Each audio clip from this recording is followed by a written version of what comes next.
আসসালামু আলাইকুম। আশা করি সবাই খুব ভালো আছেন। 3 মাস ও 6 মাস মেয়াদী অফিস অ্যাপ্লিকেশন কোর্সে আপনাদের সবাইকে স্বাগতম। আপনাদের সাথে আছি আমি মোহাম্মদ তামিম হাসান রমি। এখানে আমরা যে কোর্সটি করতে যাচ্ছি এটি একটি অফিসিয়াল কোর্স। অফিসিয়াল কোর্স বলা হয় এই কারণে, সব কর্পোরেট অফিসেই কিছু না কিছু নির্দিষ্ট ধরনের কাজ থাকে, যেমন লেখালেখি, গাণিতিক কাজ সম্পাদন, তথ্য সংরক্ষণ যেটাকে আমরা ডাটা এন্ট্রি বলি। তারপর আছে প্রেজেন্টেশন, মানে বায়ারদের সামনে আপনার কোম্পানি সম্পর্কে কোনো ভিডিও তুলে ধরা আর কি, ইত্যাদি। আর এই কাজগুলো করা হয় নির্দিষ্ট কিছু অ্যাপ্লিকেশনের মাধ্যমে, আর সেই অ্যাপ্লিকেশনগুলো কিভাবে পরিচালনা করতে হয় এই কোর্সের মাধ্যমে আমরা তা শিখব। তাই এই কোর্সটিকে অফিস অ্যাপ্লিকেশন কোর্স বলা হয়। তাহলে চলুন আমরা ক্লাসে প্রবেশ করি। আমরা প্রথমে এমএস ওয়ার্ড দিয়ে শেখা শুরু করব। প্রথমে বলেছিলাম না যে অফিসে নানান রকমের কাজ থাকে, এর মধ্যে একটি হচ্ছে লেখালেখির কাজ। তো আমরা প্রথমে লেখালেখি দিয়েই আমাদের কাজের শুরু করব আর কি। তো এই জন্য প্রথমে আমাকে স্টার বাটনে যেতে হবে। স্টার বাটনে গিয়ে দেন এখানে যেহেতু আমাদের কাঙ্ক্ষিত সফটওয়্যারটি নেই, তো এই জন্য আমি এখানে অল অ্যাপসে ক্লিক করব, যাতে করে এখানে যা আছে সব অ্যাপসগুলো আমার সামনে আসে। দেন আমি একটু এখান থেকে স্ক্রল করে একটু নিচে যাব। দেন এখানে দেওয়া আছে এমএস অফিস 2013। তো আপনারা অনেকে 2007 এবং 2010 ব্যবহার করতেছেন। তো আমারটা 13 হওয়ার কারণে আমার এখানে কিছু অপশন বেশি থাকতে পারে, তো এটা কোনো বিষয় না। তারপর কারো যদি কোনো কোয়েশ্চেন থাকে কমেন্ট করে জানাবেন, আমি উত্তর দিয়ে দিব। তারপর যদি না পারেন ক্লাসে আসবেন, আমি আপনাদের প্রবলেম সলভ করে দিব। তো চলুন শুরু করা যাক। তো একটু নিচে আসব, দেন এখানে ওয়ার্ড 2013 সফটওয়্যারটি আছে, মানে অ্যাপ্লিকেশনটি আসছে। এখন আমি এটি ওপেন করব। ওপেন করার পর এরকম একটি ইন্টারফেস আসবে। তো আমার কি দরকার, আমার লেখালেখির জন্য একটা সাদা কাগজ দরকার, ঠিক আছে। তো এই জন্য আমি এখান থেকে একটা ব্ল্যাঙ্ক ডকুমেন্ট নিব। তো ব্ল্যাঙ্ক ডকুমেন্ট নিলাম।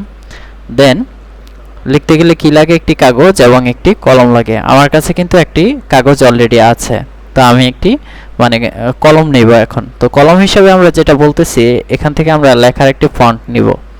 আমরা সচরাচর পত্রিকা এবং আমাদের বই, তারপর বিভিন্ন জার্নালে আমরা যেই ফন্টে লেখাটা দেখি সেটা হচ্ছে টাইমস নিউ রোমান ফন্ট। ফন্টটা আসলে কি আমি একটু প্র্যাকটিক্যালি আপনাদের দেখাই ফন্টটা আসলে কি।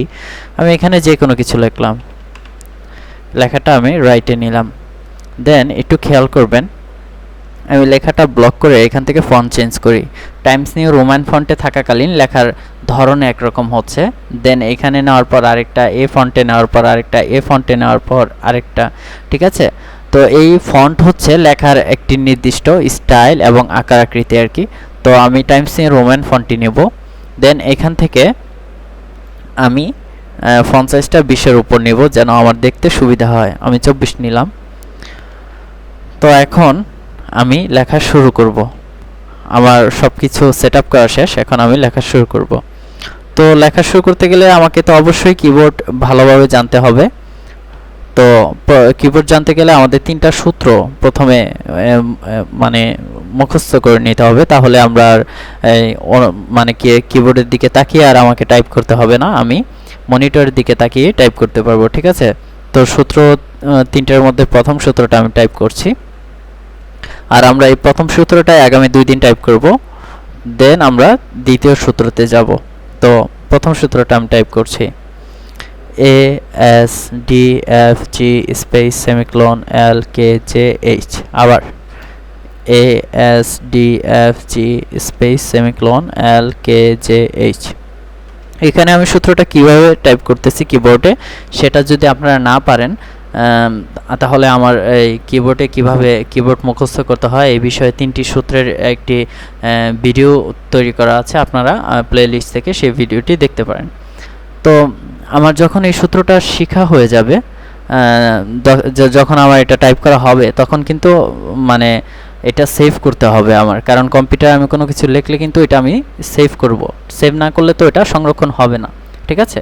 তো এই জন্য আমাকে ফাইলে যেতে হবে। তো ফাইলটা আমি সর্বপ্রথম সবাইকে শেখাচ্ছি এই কারণে, ফাইলটা হচ্ছে ওয়ার্ডের দরজা বলা হয় ফাইলকে।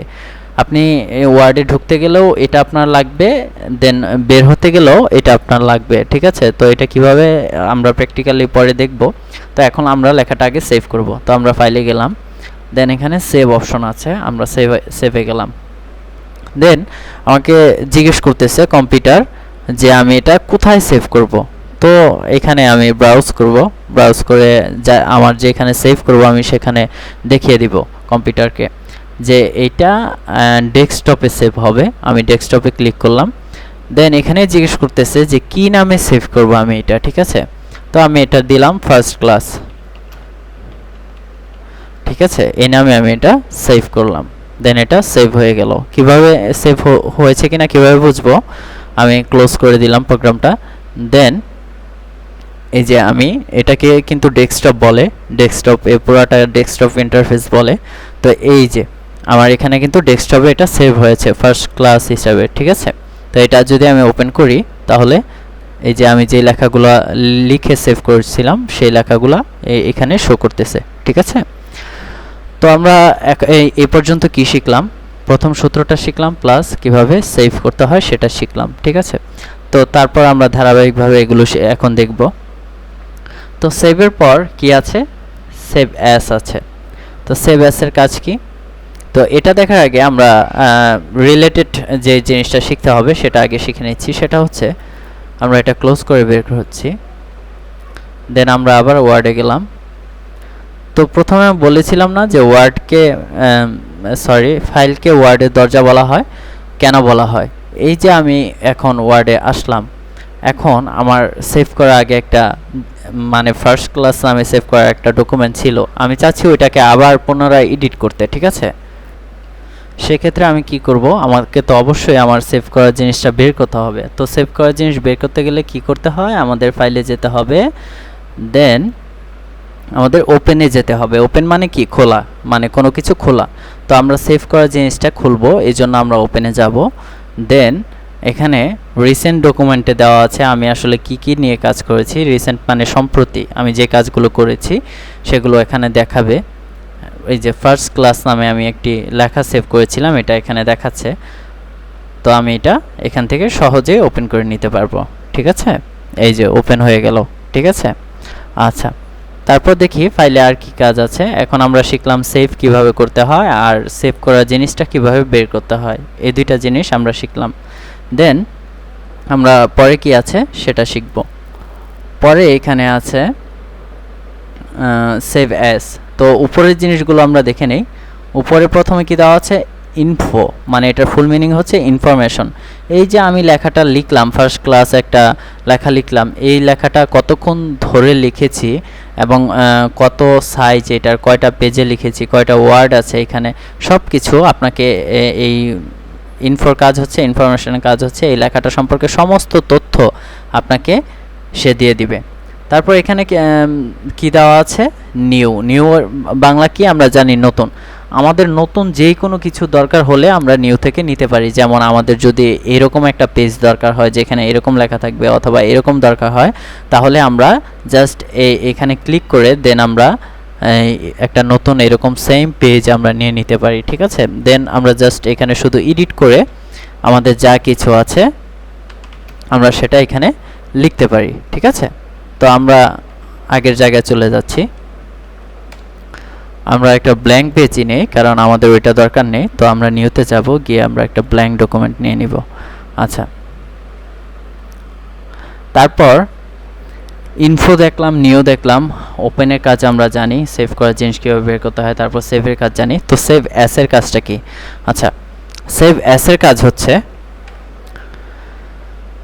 একই জিনিস পুনরায় সেভ করা, ঠিক আছে। তো একই জিনিস আমরা পুনরায় কেন সেভ করব, আমরা তো সেভের মাধ্যমেই সেভ করতে পারি, তাই না। তো আমরা সেভ অ্যাস কেন ব্যবহার করব, তো সেটার উদাহরণটা আমি দিচ্ছি আপনাদের। ধরুন আমি কিন্তু ফার্স্ট ক্লাস নামে একটি লেখা সেভ করে রেখেছি, ঠিক আছে। তো এখন কি করব, সেই লেখাটা ওপেন করব। তো আমি প্রথমে ওয়ার্ডে গেলাম, যাওয়ার পর ফাইলে যেতে হবে, গিয়ে ওপেনে গেলাম, দেন আমার ফার্স্ট ক্লাসটা ওপেন করলাম, ঠিক আছে। এখন আমি এখানে আবার নতুন যে কোনো কিছু লিখব, ঠিক আছে। আমি সূত্রটা আবার দ্বিতীয় সূত্রটা লিখি। আচ্ছা, এখন এটা আমি যদি সেভ দেই, এটা কিন্তু সেভ হয়ে গেছে। কিভাবে হয়েছে বুঝবো কিভাবে, আমি আবার ক্লোজ করলাম, দেন আমি আবার ওপেন করব। ওপেন করে দেখব এটা সেভ হয়েছে কিনা। এই যে এটা কিন্তু সেভ হয়েছে, পরবর্তী যে লেখাগুলো সেগুলো এখানে শো করছে, তার মানে সেভ হয়েছে। তাহলে সেভ অ্যাজটা কেন দিল? আমরা যদি একই লেখা সেভের মাধ্যমেই সেভ করতে পারি, মানে বারবার সেভের মাধ্যমেই সেভ করি, তাহলে সেভ অ্যাজটা কেন দিল? সেভ অ্যাজটা হচ্ছে আপনি একই জিনিস দুইভাবে যদি সেভ করতে চান, সেই ক্ষেত্রে আপনার সেভ অ্যাজটা ব্যবহার করতে হবে। যেমন আমি যে এখানে সেভ করলাম, আমাকে কিন্তু নাম লেখার সুযোগ দেওয়া হয় নাই। নাম পরিবর্তন প্লাস আমি এটা কোথায় সেভ করব সেটার লোকেশন চেঞ্জ করার সুযোগ কিন্তু আমাকে দেওয়া হয় নাই সেভের মাধ্যমে যদি আমরা সেভ করি। কিন্তু সেভ অ্যাসে যদি আমরা আবার যাই, তাহলে আমাকে কিন্তু কোথায় সেভ করব আমাকে এরকম একটা চান্স দিচ্ছে। তারা বলতেছে যে আমি কোথায় সেভ করব, যেখানে ইচ্ছা আমি সেখানে এটা সেভ করতে পারবো। দেন আমি চাইলে কিন্তু এখানে নামটাও চেঞ্জ করতে পারবো, ঠিক আছে? আমি চাইলে আবার নতুন নাম দিতে পারবো, যেমন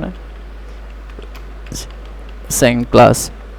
তো আমি কিন্তু নামটাও চেঞ্জ করতে পারলাম। তো সেভ আর সেভ অ্যাস এর মধ্যে পার্থক্য হচ্ছে, সেভ হচ্ছে কোনো জিনিস প্রথমবার সেভ করা, আর সেভ অ্যাস এর কাজ হচ্ছে আপনি ওই জিনিসটাকেই পুনরায় নতুন নাম দিয়ে অথবা নতুন লোকেশন দিয়ে সেভ করবেন, সেটাকেই সেভ অ্যাস বলে, ঠিক আছে? আচ্ছা, তো লাস্ট যে কাজটা দেখব আজকে ক্লাস পর্যন্ত, সেটা হচ্ছে প্রিন্টের কাজ। তো আমরা যে কোনো লেখা লিখলে এটাকে অবশ্যই আমাদের প্রিন্ট করতে হবে অথবা মেইল করতে হবে। তো প্রিন্টটা কীভাবে করতে হয় সেটা আজকে আমরা দেখব। আমরা এই জন্য আরও কিছু পেজ নিয়ে নিব। আমাদের এখানে কিন্তু টোটাল একটা পেজ আছে। কীভাবে বুঝলাম? এখানে দেখাই যাচ্ছে প্লাস এই যে কম্পিউটার বাম পাশে কর্নারে দেওয়া আছে 1 of 1, মানে এখানে একটি পেজ আছে। তো আমরা এখানে আরও 2টি পেজ নেব। আচ্ছা, অনেকগুলো নিলাম। তো এখানে কয়টি পেজ আছে? 6টি আছে। তো 6 এর মধ্যে আমি কয় নাম্বারে আছি? 3 নাম্বার পেজে বর্তমানে আছি। তো আমি 3 নাম্বার পেজে যে কোনো কিছু লিখব, যে কোনো কিছু লিখলাম। এখন আমি প্রিন্টে যাব। তো প্রিন্টে গেলে আমাকে এখন প্রিন্ট করতে হবে। তো এখানে তো 6টি পেজ আছে না, আমার তো 6টি লাগবে না, আমার দরকার 3 নাম্বারটা প্রিন্ট করব। তো এটা আমি কিভাবে করব? তো এই জন্য প্রথমে যে কাজটি আমাকে করতে হবে সেটি হচ্ছে প্রিন্টারটা আগে সিলেক্ট করতে হবে। যে কোনো প্রিন্টার, আপনি যেটা দিয়ে প্রিন্ট করবেন সেই প্রিন্টারটা নেবেন। 1 2 নাম্বার কাজ হচ্ছে আপনি কয় নাম্বার পেজটা প্রিন্ট করতে চান। আমার এখানে 3 নাম্বার পেজটা দরকার প্রিন্ট করা, আমি এখানে 3 দিব। তারপর 3 নাম্বার কাজ হচ্ছে এখানে আমি কপি নাম্বার দিব, এটা আমার 4 কপি দরকার। দেন আমার 4 নাম্বার কাজ হচ্ছে এখানে আমি প্রিন্টে ক্লিক করব, তাহলে এটা আমার প্রিন্ট হয়ে যাবে, ঠিক আছে? তো আমরা প্রিন্ট কিভাবে করব আমি আবার বলতেছি। প্রিন্ট অপশনের মাত্র 4টা কাজ। 1 নাম্বার কাজ হচ্ছে প্রিন্টার সিলেক্ট করা, দেন 2 নাম্বার কাজ হচ্ছে পেজ নাম্বার সিলেক্ট করা, কারণ অনেক পেজ থাকতে পারে। আপনি যে পেজটা সিলেক্ট করবেন প্রিন্ট করতে যাবেন ওই পেজটা এখানে লিখে দিবেন যে আমি 4 নাম্বার পেজটা প্রিন্ট করব। যদি আবার দরকার হয় যে মাল্টি পেজ প্রিন্ট করা, যেমন এখানে আমার 4 নাম্বারটাও দরকার, আমার 2 নাম্বারটাও দরকার, তো এই ক্ষেত্রে আমি 4,2 দিব। দিলে কি হবে? আমার 4 নাম্বার পেজ প্লাস 2 নাম্বার পেজটা প্রিন্ট হবে। তো আমি পেজ নাম্বার দিলাম, দেন এখানে শুধু কপি নাম্বার দিব, কয় কপি করে দরকার আমার এই পেজগুলো, দেন আমি যে এখানে প্রিন্টে দিব, ঠিক আছে? এই 4টা কাজ করলেই আপনার প্রিন্ট কমপ্লিট। এই 4টা কাজ যদি আপনারা মনে রাখতে পারেন, তাহলে কোনো দিন কোনোভাবে আপনাদের প্রিন্ট অপশনে কোনো প্রবলেম হবে না, ঠিক আছে? তো আজকের ক্লাসটা এইটুকুই থাকবে। ক্লাসটা অনেক লং হয়ে গিয়েছে, প্রায় 10 মিনিটের উপর হয়ে গেছে ক্লাসটা। তো আমি আগামীতে চেষ্টা করব আরও শর্ট ক্লাস তৈরি করার জন্য। তো প্রথম ক্লাস এই জন্য একটু লেকচারটা বেশি দিলাম আর সময়টা একটু বেশি নিলাম, যাতে করে আপনাদের কোনো ধরনের প্রবলেম না থাকে। তারপর যদি কারো কোনো কোয়েশ্চেন থাকে আমাকে অবশ্যই কমেন্ট সেকশনে জানাবেন। আমি চেষ্টা করব আপনাদের কমেন্টের উত্তরগুলো খুব সুন্দরভাবে বুঝিয়ে দেওয়ার জন্য। আর আমার স্টুডেন্ট যারা আছে তাদের জন্য যদি কোনো কোয়েশ্চেন থাকে তাহলে তারা আমাকে সেটা সেন্টারে জিজ্ঞেস করবেন, ঠিক আছে? তো সবাই ভালো থাকবেন, সুস্থ থাকবেন। আল্লাহ হাফেজ।